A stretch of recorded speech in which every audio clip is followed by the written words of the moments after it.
자, 누가복음 11장에도 주기도문이 좀 짧게 기록이 되어져 있죠. 근데 1절만 같이 한번 읽어볼까요? 1절.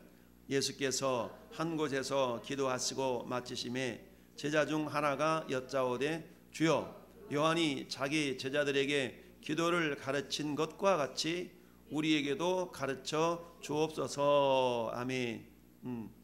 오늘 누가복음 11장 1절 말씀을 우리가 읽어보면서 예수께서 제자들에게 주기도문을 가르쳐 주신 배경이 나와 있죠. 그래서 그 배경은 뭐예요? 지금 세례 요한의 제자들에게 뭘 가르쳐 줬다고요? 기도를 가르쳐 줬다. 기도를 가르쳐 줬어요. 그래서 세례 요한이 제자들에게 기도를 가르쳐 줬는데, 가만히 보니까 우리는 예수님의 제자들인데 예수님은 우리에게 특별히 어떻게 기도하라고 가르쳐 주지 않은 것 같아. 그래서 제자들이 예수님께 여쭙는 겁니다. 우리에게도 가르쳐 주옵소서. 그랬더니 이제 가르쳐 주신 기도가 오늘 본문의 기도가 되겠죠.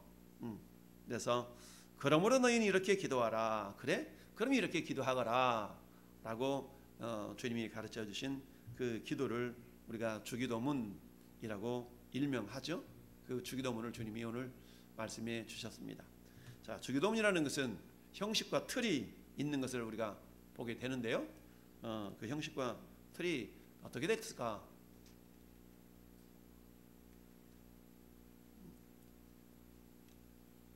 오케이. 자, 전체가 우리 소요리 문답이 107가지 질문에 대한 답이죠. 그래서 99번부터 107가지가 주기도문에 대한 이야기입니다. 주기도문에 대한 이야기인데, 오늘 진도 나가는 만큼 100번과 101문에 대한 얘기를 하겠지만 다 할 수도 있고 못 할 수도 있고 이야기 되는 대로 합시다. 자, 주기도문의 첫 말씀이 우리에게 무엇을 교훈하는가 라고 하는 질문이 100번째 질문입니다. 그러면 이 주기도문의 어떤 구조를 먼저 한번 봐볼까요? 주기도문의 구조를 보면 이렇게 돼 있어요. 자, 주기도문의 구조는 첫째 뭐가 있어요? 머리말 있어요. 머리말. 이 머리말이 있는데, 머리말을 하늘에 계신 우리 아버지여 라고 이 서두 이렇게 딱 먼저 저것을 우리가 보통 주기도문에서 머리말이라고 얘기합니다. 그 다음에 두 번째가 이제 간구하는, 구하는 내용이 되어 있죠. 근데 구하는 것이 6가지입니다. 첫 번째 기도는 이름이 거룩히 여김을 받으시오며, 두 번째는 나라가 임하시오며, 세 번째는 뜻이 하늘에서 이루어진 것 같이 땅에서 이루어지옵소서. 그 다음에 네 번째는 오늘 우리에게 일용할 양식을 주시옵고, 다섯 번째는 우리가 우리에게 죄진 자를 사하여 준 것 같이 우리 죄를 사하여 주시옵고, 여섯 번째는 우리를 시험에 들게 하지 마시옵고 다만 악에서 구하옵소서. 이 6번째 기도를 한 다음에 마무리로 맺은 말로 나라와 은혜와 영광이 아버지께 영원히 있사옵나이다 라고 마무리를 맺죠. 자, 이렇게 해서 6가지의 간구와 머리말과 맺은 말이 있다. 특별히 이제 첫 번째, 두 번째, 세 번째는 우리가 구해야 될 하나님의 영광과 뜻이라고 표현되어 있고요. 그 다음에 네 번째, 다섯 번째, 여섯 번째는 우리를 위해 구할 것이라고 되어져 있는데, 이것은 이제 여러 가지 우리가 해석들을 할 수가 있는데요. 어떤 평범한 해석, 가장 정통적인 해석으로 우리가 한번 잠깐 살펴볼 수 있기를 바랍니다. 그래서 머리말에는 하늘에 계신 우리 아버지요, 기도의 대상이죠. 기도를 누구한테 한다고요? 우리 아버지, 하늘에 계신 우리 아버지. 너가 아버지가 누구냐? 우리나라 한국 민족만큼 우리 의식이 강한 민족도 아마 없을 겁니다. 우리 그렇잖아요. 우리 의식. 그건 뭐예요? 그만큼 공동체를 중요시 여기는. 그래서 가족관계, 동방예의지국이라는 용어가 우리 민족에게는 특별히 잘 통용이 되는데요. 하늘에 계신 우리 아버지, 하늘에 계신 내 아버지여 이러지 아니하고 하늘에 계신 우리 아버지여라고 우리는 하나님을 향해 부르죠. 무슨 말입니까? 그것은 나만의 하나님이 아니라, 나만의 아버지가 아니라 예수 그리스도를 구주로 믿고 섬기는 모든 자들의 아버지가 되시기 때문에 우리 아버지여라고 부르고 있는 것이죠. 그래서 주기도문의 첫 말씀이 하늘에 계신 우리 아버지여라고 한 것인데, 자, 이것은 뭐냐? 이는 같이 읽어봐요. 자식이 그 능하고 보호하시기를 예비한 아버지에게 가는 것과 같이 우리가 모든 거룩하게 공경하는 뜻과 든든한 마음으로 하나님께 가까이 오는 것을 가르치고, 또 우리가 다른 사람으로 더불어 기도하고 다른 사람을 위하여 기도하라 가르친 것이다. 아멘. 도대체 무슨 말인지 하도 설명이 쫙 늘어져가지고 저것을 좀 정리를 해서 보면 이렇게 되어 있습니다. 정리를 해서 보면, 자, 첫 번째, 기도에서 우리가 첫 번째 원래니 없나?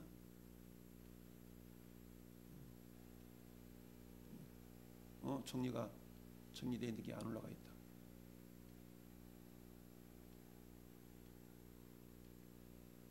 여기다. 누가 하나 이렇게 두 개가 돼야 되는데 하나가 없네. 지금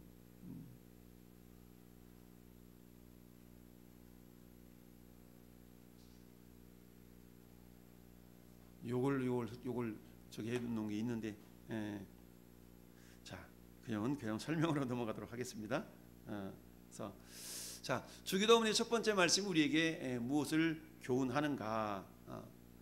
그것은 하늘에 계신 우리 아버지여라고 한 것인데, 이는 자식이 그 능하고 보호하시기를 예비한 아버지께 가는 것과 같이.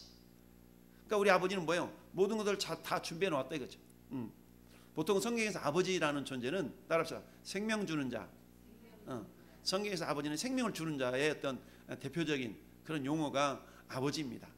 아버지. 그래서 아버지는 생명을 주는 자인데, 마태복음 1장에 보면은 우리가 그 예수님의 족보 계보가 나오죠. 예수님의 계보가 나오는데 낳는 것은 엄마가 나왔어요? 아버지가 나왔어요? 아버지가 나왔다고 기록을 하고 있어요. 자, 마태복음 1장으로 한번 넘어가 볼까요? 1장을 넘어가 보면, 자, 아브라함과 다윗의 자손 예수 그리스도의 계보라. 아브라함이 이삭을 낳고, 이삭은 야곱을 낳고, 야곱은 유다와 그 형제들을 낳고 하는데 누가 나왔어요? 전부 다 남자가 나왔죠.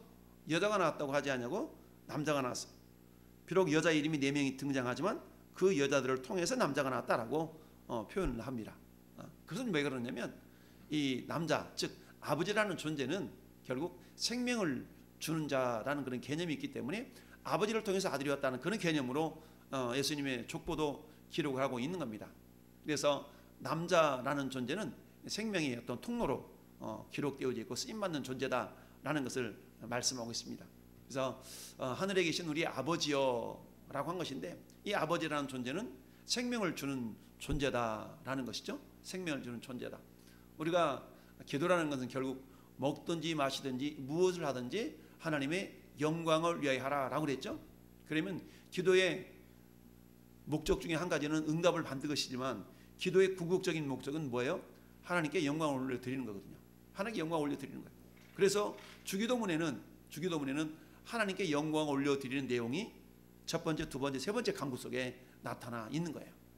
그래서 첫 번째 말씀은 하늘에 계신 우리 아버지여라고 한 것인데, 이는 자식이 그 능하고 보호하시기를 예비한 아버지에게 가는 것과 같이.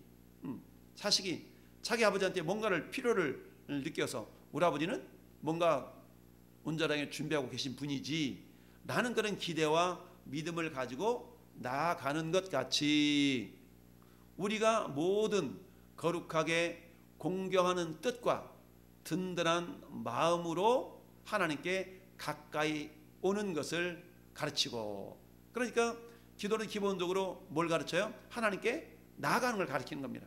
하나님께 가까이 나가는 걸 가르쳐요. 왜 자식이 정말 태어나서 눈 맞추고 방긋방긋 웃으면 부모의 그 어미 아버지의 마음이라는 게 그렇게 기쁘고 즐겁고 그러지 않습니까? 그래서 이제 아장아장 걷기 시작하면 아빠가 저만큼 떨어져서 이리 와봐 하면 걷다가 넘어지다가 해서 아빠한테 엄마한테 오는 것을 그렇게 좋아하는 그런 어떤 모습들을 우리는 보게 됩니다. 그런 것처럼 우리가 모든 거룩하게 공경하는 뜻과 든든한 마음으로 하나님께 가까이 오는 것을 가르친다. 주기도문의 첫 번째, 하늘에 계신 우리 아버지여라는 말 속에는 하나님께 나아갈 것을 가르친다는 얘기입니다. 하나님께 나아갈 것을 가르친다는 얘기죠. 근데 나가기는 나가는데 어떠한 마음으로 나가냐는 얘기죠. 무조건 나가는 것이 아니라 아버지께 나갈 때는 자식이 아장아장 걷는 그 걸음마하는 그런 어린아이지만 아버지와 어머니의 사랑을 느끼면서 아버지와 어머니를 사랑하는 마음으로 나가는 거 아니겠어요? 그런 것처럼 우리가 하나님께 가까이 나가는 것을 가르치는데 그것은 모든 거룩하게 공경하는 뜻과 든든한 마음으로 나간다는 얘기입니다. 공경하는 뜻 그리고 든든한 마음. 든든한 마음이라는 것은 뭐예요? 신뢰하는 마음이겠죠. 내가 아버지 앞에 나가면 아버지는 반드시 내 문제를 해결해 주시지 라는 어떤 든든한 마음이 있기 때문에 육신적인 아버지에게도 나가는 것처럼 우리가 하나님 아버지 앞에 나갈 때 하늘에 계신 우리 아버지여 라고 우리가 부르는 것은 이처럼 육신의 아비를 향하여 나아가는 자녀가 공경된 마음과 든든함을 가지고 나아가는 것처럼 우리가 하나님께 나아갈 때 하늘에 계신 우리 아버지여 라고 부르며 나아가는 모습도 흡사 이와 같다라는 얘기입니다.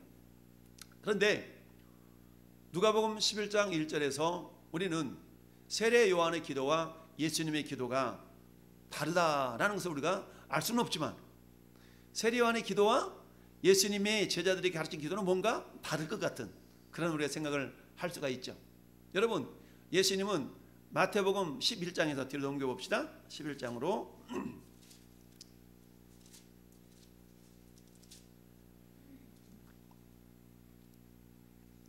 11절 12절 같이 읽어봅니다. 내가 진실로 너희에게 말하노니 여자가 낳은 자 중에 세례 요한보다 큰 이가 일어남이 없도다. 그러나 천국에서는 극히 작은 자라도 그보다 크니라. 세례 요한이 때부터 지금까지 천국은 침노를 당하나니 침노하는 자는 빼앗느니라. 아멘.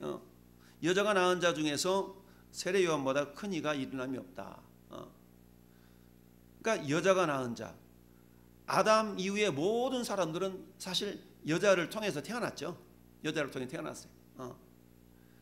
그러니까 여자가 낳은 자 중에 세례 요한보다 큰 이가 일어남이 없도다. 왜 세례 요한을 이처럼 큰 자로 표현하고 있을까요? 그것은 세례 요한이 가장 가까이에서 예수 그리스도를 본 자이기 때문에 그렇습니다.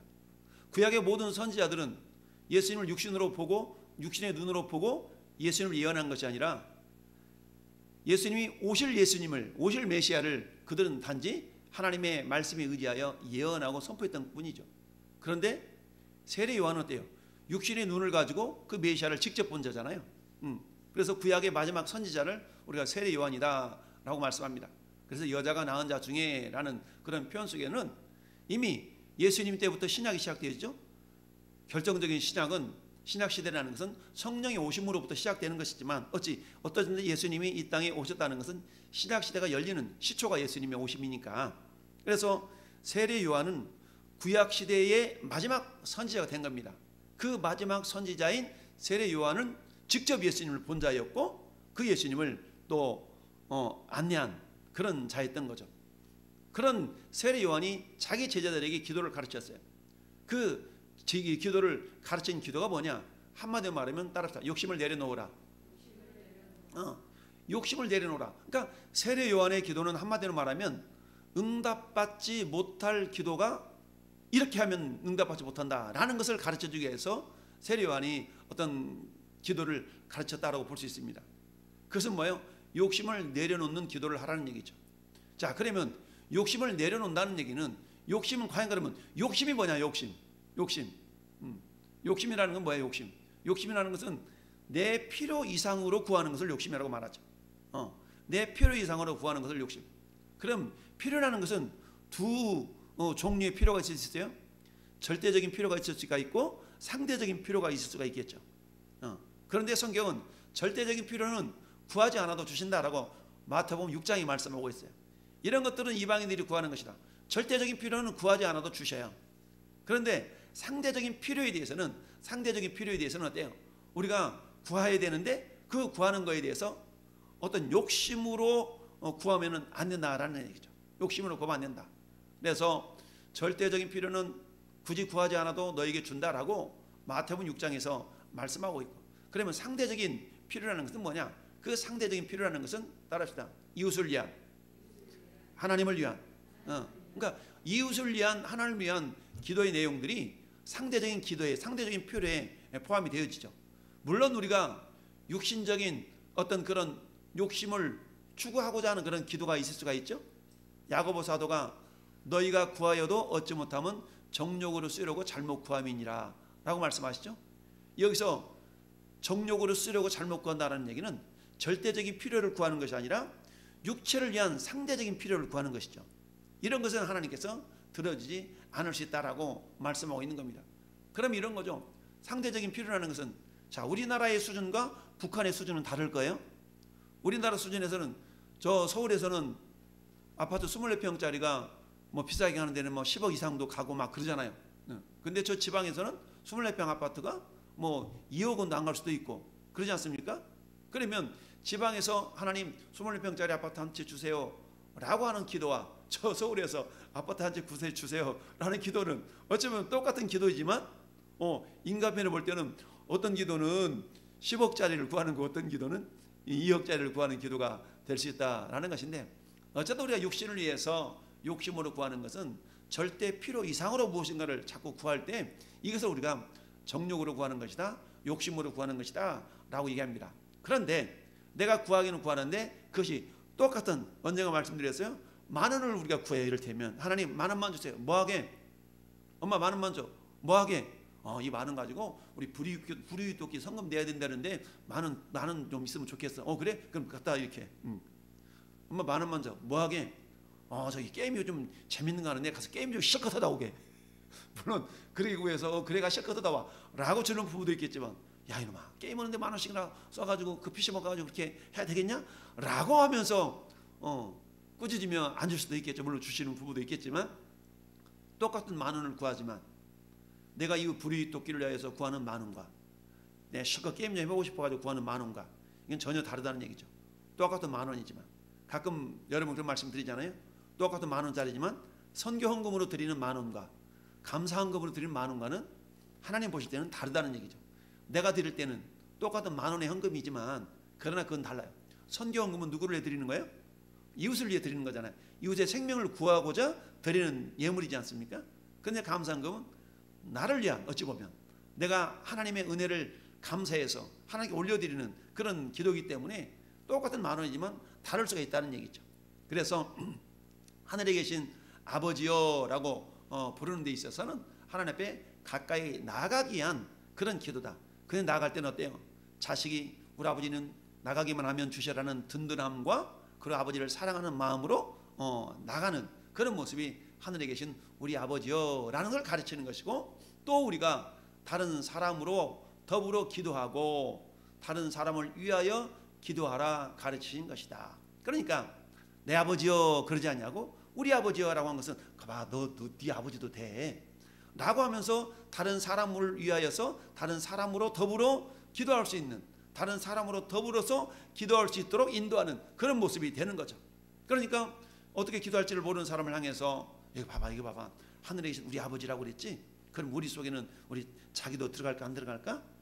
글쎄 우리 속에는 들어가겠네요. 그렇지. 하나님은 나만의 하나님이 아니라 자기도 자기 하나님이 되는 거야 라고 그 사람으로 더불어서 기도하고, 또한 그 사람도 역시 마찬가지. 그렇다면 이 기도를 자기하고 나가만 하는 것이 아니라 저기 있는 그 사람을 위해서도 같이 기도하고 그 사람도 우리에 포함되지 않겠어?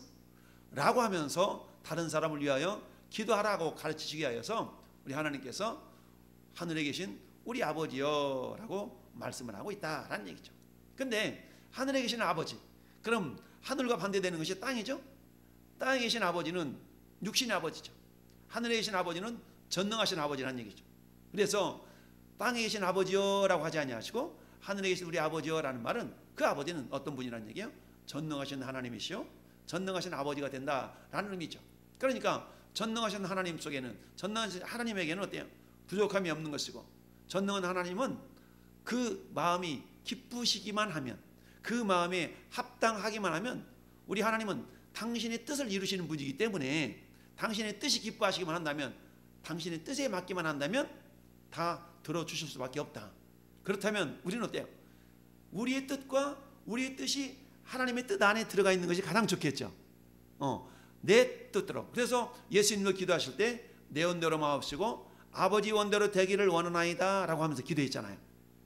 그러한 것처럼 우리가 하늘에 계신 우리 아버지요 라고 할 때, 하늘에 계신 분, 이 하나님은 전능하신 하나님이시고 능력이 무한하신 하나님이시고, 그래서 우리 교회 카렌다 위에 보면은 뭐가 기록되어 있어요? 하나님의 의를 구하는 교회, 하나님의 의를 위하여, 하나님의 의를 위하여, 하나님의 의를 이루는, 이렇게 되어 있죠. 의로움이라는 것은 뭡니까? 이것은 뭐예요? 오를 늦자잖아요. 오를 늦자? 그럼 뭐가 옳으냐는 얘기죠. 그것은 하나님의 선하신 뜻이 이루어지는 것이 옳다는 얘기입니다. 그러면 어때요?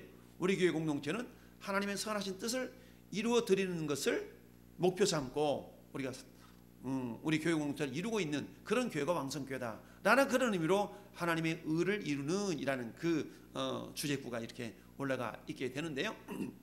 이런 것처럼 하늘에 계신 우리 아버지, 아까 세례요한의 이야기 잠깐 했던 것처럼, 자, 세례요한은 어떤 기도를 가르쳤다고 그랬어요? 욕심을 내려놓을 수 있는, 욕심을 내려놓는 그런 어떤 기도에 대해서 가르쳤어요. 그런데 예수님도 욕심을 내려놓는 기도를 가르쳤지만 그 내용이 본질이 달라요. 세례요한은 성령이 세례요한에게 임하지 않았잖아요. 그런데 세례요한은 육신적인 능력으로 욕심을 내려놓는 사람이 세례요한이었어요. 세례요한은 어때요? 금식이 메뚜기와 석청으로 금식을 삼았잖아요. 메뚜기와 석청, 그리고 낙타 털옷을 입을 정도로, 이 정도로 그 당시에 낙타 털옷이라는 것은 굉장히 거친 옷이었거든요. 거친 옷을 입으면서 스스로가 자기 자신을 절제하고 이런 삶의 모범을 보여준 사람이 세례요한이었다는 얘기죠. 그러니까 세례요한이 사람들한테 그렇게 얘기했잖아요. 자, 3장으로 가봅시다. 3장으로 마태복음 3장.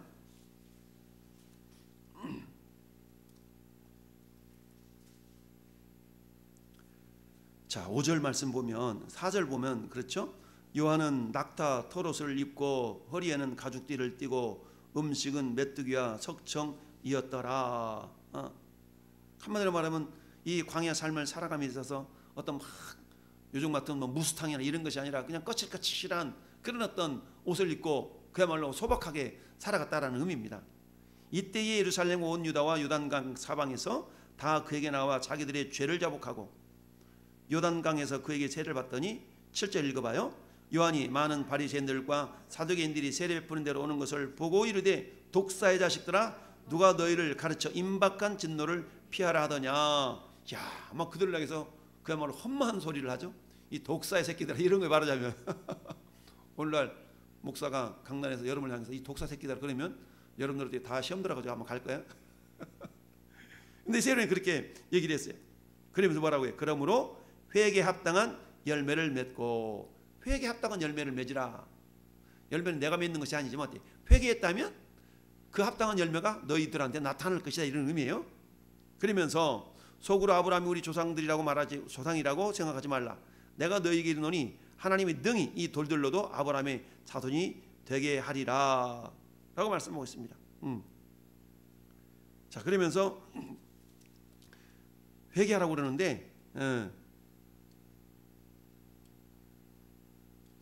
자, 이 세례요한이 기대 내용이 마가복음에 있고 다 있는데, 그러면서 이 세례요한은 한마디로 말하면 이처럼 욕심을 내려놓고, 한마디로 말하면 그런 자기를 비우는 그런 육신적인 절제를 했던 그런 어떤 사람이었어요. 그러니까 세례요한이 가르친 기도는 어때요? 욕심으로 기도하면 응답이 없다라는 거죠. 그래서 욕심을 내려놓는 기도를 해라라는 얘기죠. 그런데 세례요한에게는 성령이 임하지는 않았잖아요. 그 당시는 성령님은 예수님이 승천한 이후에 내려오신 영이시기 때문에. 그런데 예수님이 가르쳐준 기도는 이런 기도죠. 예수님이 가르쳐준 기도는 즉각적으로 역사하는 기도라기보다도 요한복음 16장으로 가볼까요? 요한복음 16장. 요한복음 16장. 요한복음 16장에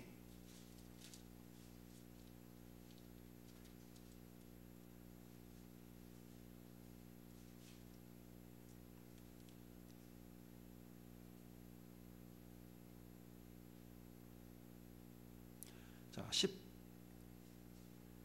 18절 볼까요? 또 말하되 조금 있으면이라 하신 말씀이 무슨 말씀이냐 무엇을 말씀하시는지 알지 못하노라 하거늘 예수께서 그 묻고자 함을 아시고 이르시되 내 말이 조금 있으면 나를 보지 못하겠고 또 조금 있으면 나를 보리라 함으로 서로 문의하느냐 내가 진실로 너희에게 이르노니 너희는 곡하고 애통하겠으나 세상은 기뻐하리라 너희는 근심하겠으나 너희 근심이 도리어 기쁨이 되리라. 왜냐? 자, 왜냐 그러냐면 22절 지금은 너희가 근심하나 내가 다시 너희를 보리니 너희 기쁨이 마음이 기쁠 것이요 너희 기쁨을 빼앗을 자가 없으리라. 23절 그날에는 너희가 아무것도 내게 묻지 아니하리라.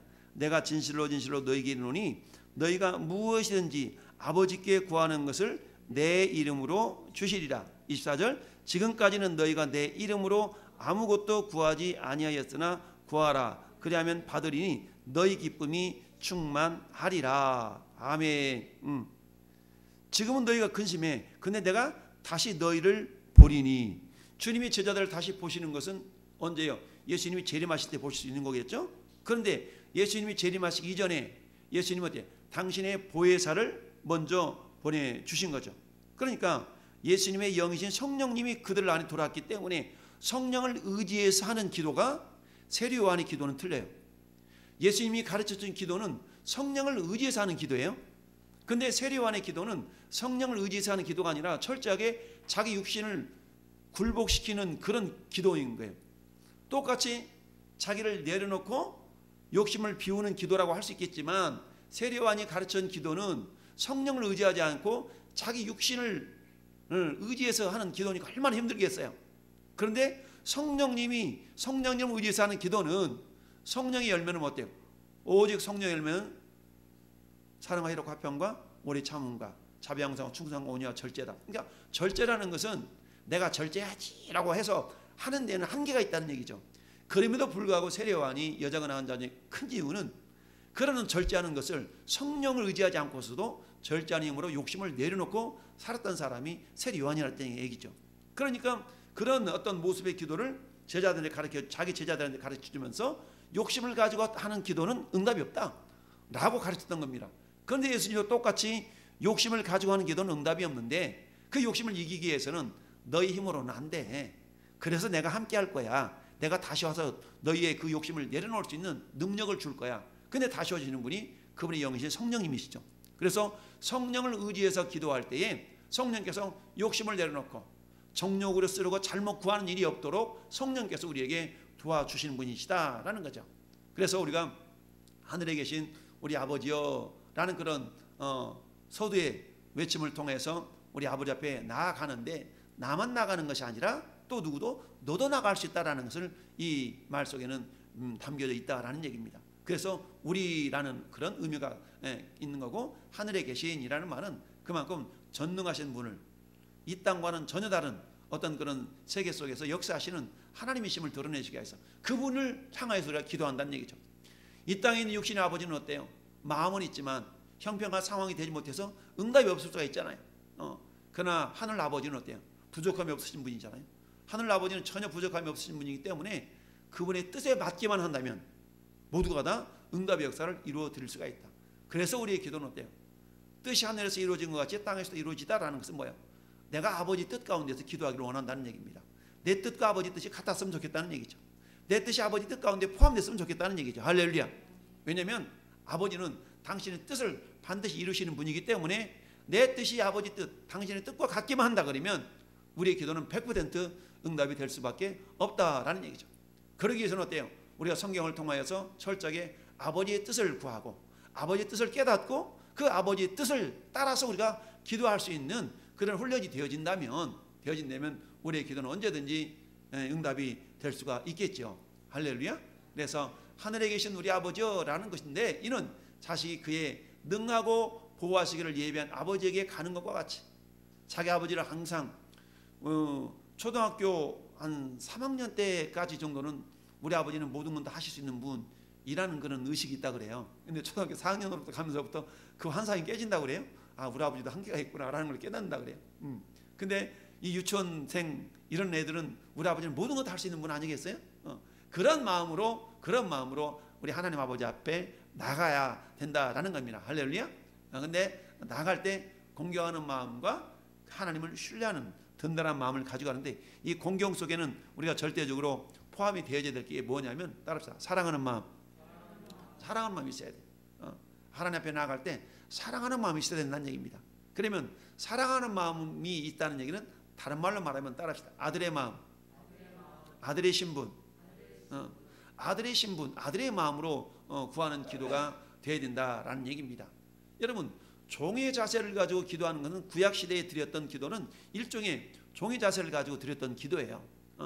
그러면서 신약시대에 들어오면서 예수 그리스도의 이름으로 드리는 기도는 아들의 신분으로 드리는 기도입니다. 그러니까 종으로 구해도 응답은 있을 수 있지만, 그러나 아들의 신분으로 구하는 것과는 전혀 다른 응답의 역사가 나타나게 되는 것이죠. 101번까지 나가야 되는데 오늘 100번 주기도문 했던 서술적인 부분 좀 이야기하다가 시간이 갔는데, 어쨌든 하늘에 계신 우리 아버지야 라는 그런 어떤 머릿말 속에는 우리 하나님 아버지가 전능하신 하나님이시라는 것, 그리고 그분께 나가는 데 그분은 반드시 기도를 응답하신 분이라는 그런 든든한 마음, 신뢰하는 마음을 가지고 나가는데, 우리 아버지라는 얘기, 우리 아버지, 그 우리 아버지는 나만이 소유할 수 있는 그런 어떤 아버지가 아니라 너의 아버지도 된다는 얘기죠. 그러니까 너도 기도하고 또 다른 사람들도 그 아버지 하나님께 기도할 수 있는 그런 어떤 신분을 얻을 수 있다. 그래서 우리 아버지라는 그런 용어 속에서는 내 아버지도 되지만 너의 아버지도 된다라는 그런 의미로서, 그래서 우리가 다른 사람으로 더불어 기도하고 또 다른 사람을 위하여 기도하라라는 것을 가르치시기 위하여서 하늘에 계신 우리 아버지여 라는 말이 담겨져 있다라는 이야기입니다. 그래서 여러분, 우리의 육체라고 할 수 있죠. 우리의 육체는 지금 영혼을 담는 그릇이 육체잖아요. 우리의 영과 혼과 육체가 있는데, 육체는 영과 혼을 우리 육체에 담고 있죠. 그러니까 영과 혼은 육체를 빌려서 살고 있는 거예요. 근데 육체는 어때요? 한계가 있죠. 한계가 있다는 얘기는 유통기간이 있다는 얘기예요. 육체는 유통기간이 없어. 근데 영과 혼은 유통기간이 없어요. 영원한 존재예요. 영원한 존재. 우리 몸뚱아리는 한계가 있어. 그런데 이 몸뚱아리는 한계가 있고 영과 혼은 한계가 없어요. 그러면 하나님 우리를 보실 때 너는 내 아들이라 라고 우리 주님이 말씀하실 때, 내 아들이라는 그 신분은 무엇을 보고 하나님께서 너는 내 아들이라 라고 그럴까요? 우리의 외모를 보고 그럴까요? 그렇지 않다는 얘기입니다. 우리 주님은 마음의 중심을 보신다라고 말씀하시잖아요. 그러면 중심이라는 것은 한마디로 말하면 영과 혼을 말하는 거거든요. 영과 혼. 그래서 너가 누구냐 라고 말할 때 너라는 존재는 누구예요? 너. 그럴 땐 우리 혼을 말하는 겁니다. 혼. 우리가 흔히 그랬잖아요. 나 혼날 뻔했어. 혼났어. 혼났다는 얘기죠. 혼이 나갈 뻔했다는 얘기거든요. 혼이 나갈 뻔했다는 얘기는 죽을 뻔했다는 말과 같은 말이에요. 혼날 뻔했어. 혼났어 라는 거죠. 그래서 이 혼이라는 것은 한마디로 말하면 인격이라는 것으로 표현할 수가 있어요. 지정의가 나의 혼이죠. 그럼 영이라는 것은 뭐냐? 영이라는 것은 나의 신분을 나타내는 거예요. 신분. 나의 신분을 나타내는 거예요. 그러니까 나의 신분은 예수 그리스도를 알지 못하면 우리는 마귀 새끼라고 하잖아요. 그래서 예수 그리스도를 믿지 않을 때는 우리가 마귀 자식이라고 얘기해요. 마귀 자식. 똑같은 몸뚱아리지만 그 안에 혼과 영이 있어서 그 영은 그 사람의 신분을 나타내. 신분은 눈으로 봐서는 모르잖아요. 눈으로 봐서는 몰라. 그렇지만 이 영이 눈에 보이지 않는 것처럼 그 신분은 겉으로는 눈에 안 보여요. 눈에 안 보이지만 그 사람의 행하는 일과 그 사람이 행하는 모습을 통해서 이분은 시장님이시네, 이분은 통장님이시네, 이런 것을 우리가 알 수 있는 거잖아요. 그분의 신분을 알 수 있다는 얘기입니다. 그러한 것처럼 우리 안에 있는 영이 어떠한 신분을 가지고 있는가가 우리가 어떻게 기도하는가가 결정이 될 수가 있다. 따라서 우리가 특별히 응답받을 수 있는 기도는 아들의 신분으로 기도하는 것이, 그게 뭐냐? 예수님의 이름으로 기도합니다 라는 것은 뭐냐? 예수님의 이름을 가지고 기도하는 겁니다. 할렐루야. 예수님의 이름을 가지고 있다는 얘기는 예수님의 이름, 즉 아들의 신분으로 기도한다는 얘기입니다. 우리는 종의 신분으로 기도하는 것이 아니라 아들의 신분으로 기도하는 존재가 되는 겁니다. 그러니까 우리의 영이라는 것이 우리의 신분을 나타내는데, 이 신분인데 영에는 마귀 영이 있고 종의 영이 있고 아들의 영이 있어요. 아들 가운데서도 로마서 8장 15절 같은 경우는 양자의 영이라고 그러잖아요. 양자의 영. 그리고 갈라디아서 4장 6절 같은 경우는 아들의 영이라고 그러지 않습니까? 이런 것처럼 영이라는 것은 우리의 신분인데, 신분이라는 것은 보통 세상에서는 신분 상승 이야기하지 않습니까? 그런 것처럼 우리들도 마귀 자식으로서 있을 때가 있었어요. 그럼 우리 영이라는 것이 마귀의 영이었다는 얘기죠. 그런데 예수 그리스도에 의해서 죽었던 우리의 영이 살아나서 종의 영에서 이제 아들의 영으로 이렇게 우리가 변화가 되어진 것이죠. 그러니까 내가 하나님 앞에 기도할 때 나는 하나님의 자녀지, 하나님의 아들이지, 라는 마음을 가지고 당당하게 기도할 수가 있어야 된다. 할렐루야. 오늘 주기도문의 서문에 대한 이야기를 우리가 좀 살펴보았습니다. 그래서 세례요한은 성령을 의지하지 않고서도 욕심을 내려놓는 기도를 가르쳤다. 그런데 예수님은 어때요? 성령을 의지해서 욕심을 내려놓는 기도를 했다. 욕심이라는 것은 필요 이상으로 구하는 것이다. 그런데 필요라는 것은 절대 필요가 있고 상대적인 필요가 있다. 그런데 절대적인 필요는 우리 그리스도인들에게는 굳이 구하지 않아도 하나님 주신다. 그런데 상대적인 필요가 있을 수 있다는 얘기죠. 우리 교회가 하나님 선교의 지경을 넓혀가야 되는데, 하나님 내가 선교헌금도 드리고 싶고 건축헌금도 드리고 싶고, 이런 것은 나를 위한 것이 아니잖아요. 주님의 나라를 위한 거지 않습니까? 이런 기도는 하나님이 들어주신다는 얘기죠. 그러니까 여러분이 이왕이면 만 원을 구해도 여러분 어떤 목적으로 구하느냐에 따라서 응답이 될 수도 있고 응답이 되지 않을 수 있다는 것을 알고, 우리가 기도도 지혜롭게 기도할 때 하나님께서 주시기도 하시고 그렇지 않을 수 있다는 걸 기억하면서, 기본적인 기도는 어때요? 아들의 마음, 즉 사랑의 마음을 가지고 우리 아버지를 향하여서 기도할 때, 그래, 너는 내 마음에 합한 자라.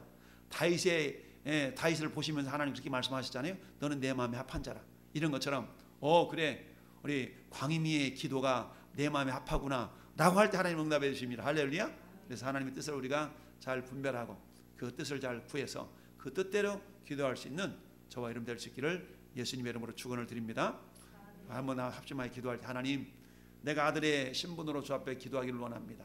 내가 욕심을 내려놓고 드리는 기도인데, 그 기도는, 그 욕심이라는 것은 하나님 절대 필요를 이상으로 원하는 어떤 그런 그 욕심을 말하는 것인데, 하나님 그런 욕심이 아니라 상대적인 필요를 위하여서 기도할 수 있는, 주와 복음을 위하여서 이웃을 위하여서 구할 수 있는 그런 기도의 사람이 되기를 원합니다 라고 하면서 하나님의 뜻에 합당한 기도의 사람이 되기를 위해서 우리가 잠시 같이 한번 기도